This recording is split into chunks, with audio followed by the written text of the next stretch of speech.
मेरे प्यारे साथियों, सबको प्यार भरा नमस्कार स्वीकार हो।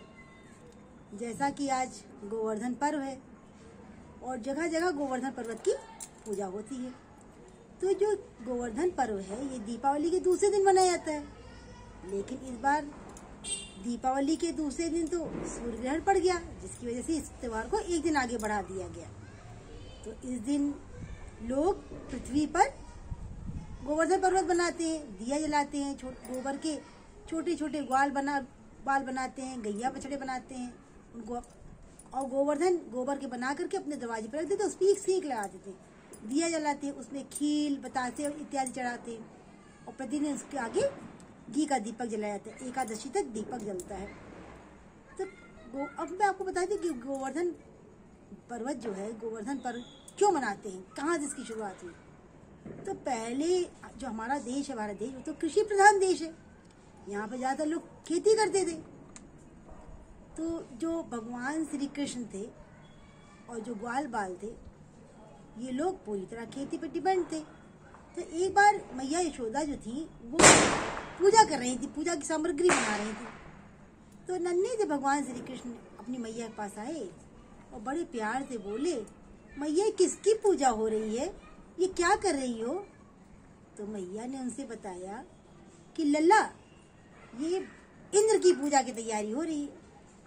तो कृष्ण ने पूछा, माँ इंद्र की पूजा क्यों करते हैं। तो अरे बेटा, वो पानी बरसाते हैं, पानी बरसता है तो खूब खेती बाड़ी होती है, घास वगैरह होती है, उसको हमारी गैया खाती है, चरती है और हम लोग को अनाज वगैरह मिलता है, इसलिए इंद्र की पूजा की जाती है।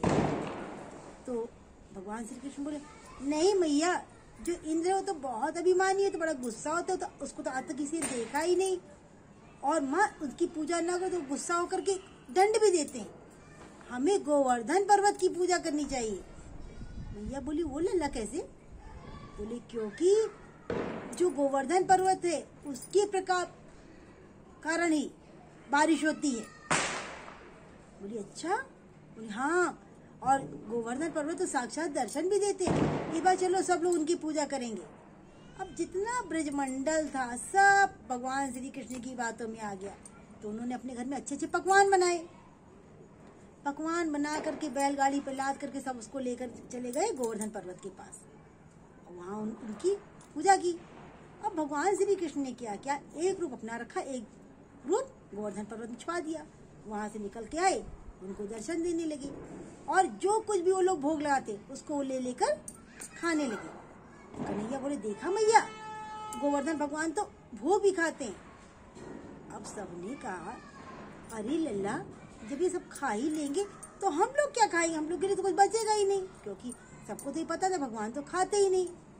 तो बोले, अरे ना माँ, भगवान के खाने के बावजूद भी सब पूरा का पूरा बचा रहता, बल्कि और बढ़ता जाता है, जितना भोग लाओ उतना। तो ब्रजवासियों ने देखा, हाँ कुछ कमी नहीं पड़ रही। अच्छा, अब यहाँ गोवर्धन पर्वत की पूजा हो रही थी, सब उनको भोग लगा रहे थे, सब बहुत खुश थे।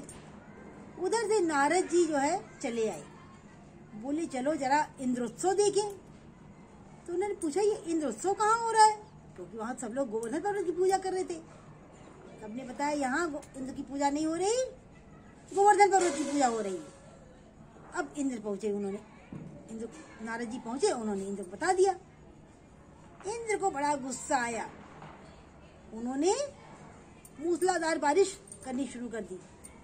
सारे ब्रजवासी घबरा गए, बोले, अरे कान्हा देख, तेरी बातों में आ गए, अब इंद्र का प्रकोप झेलना पड़ेगा। तो भगवान श्री कृष्ण ने सुदर्शन चक्र से कहा, तुम ऊपर जो है पूरे ब्रजमंडल की रक्षा करो, पानी के नीचे ना आने दो। और शेषनाग से कहा, तुम नीचे से जो पानी आता है उसको समुद्र में ले आओ। अब भगवान श्री कृष्ण गए, उन्होंने अपनी कनिष्ठ उंगली पर गोवर्धन पर्वत को उठा लिया। अब इतना विशाल पर्वत, उसके नीचे पूरा ब्रजमंडल आ गया, सब गोपियां, ग्वाल बाल सब सुरक्षित। अब लगातार इंद्र 7 दिन तक छे जमादम, दे जमादम, जय जमादम पानी बरसाते रहे। कृष्ण उसको अपनी उंगली पर उठाए रहे।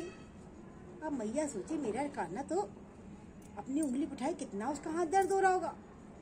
तो भगवान भी ठहरे भारी लीलाधारी, उन्होंने कहा, सब लोग अपनी अपनी लाठी लेकर पर्वत को घुमासो और सब लोग हाथ लगाओ, सब लोग सहारा दो।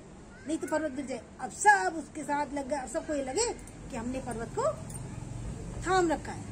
अब लगातार 7 दिन तक बारिश होती रही, मूसलाधार बारिश, तेज धमाधम।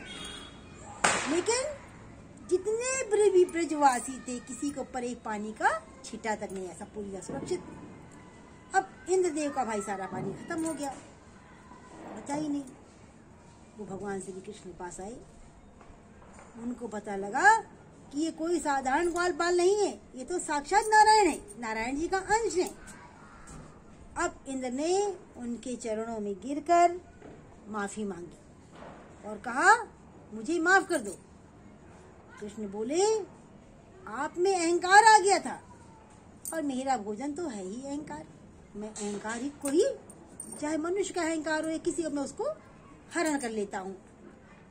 उस दिन से गोवर्धन की पूजा शुरू हो गई और उस आदिकाल से गोवर्धन पूजा जो है चली आ रही है। हम अपने घरों में ही तरह तरह के पकवान बनाते हैं और गोवर्धन को भोग लगाते हैं। तो भाई आप लोग को गोवर्धन की कथा कैसी लगी, आप लोग कमेंट बॉक्स में लिख के बताना। और हाँ, जिसने ये गोवर्धन की कथा सुनी, भगवान श्री कृष्ण उनका कल्याण करें और जो सुना रहा है उसका भी कल्याण करें। तो भाई सबको इन्हीं शब्दों के साथ मैं अपनी वाणी को विराम देती हूँ कि सबका जीवन मंगलमय हो, सबकी आस्था धर्म में बनी रहे, सबका भगवान सबकी रक्षा करें। तो इन्हीं शब्दों के साथ मैं अपनी वाणी को विराम देती हूँ।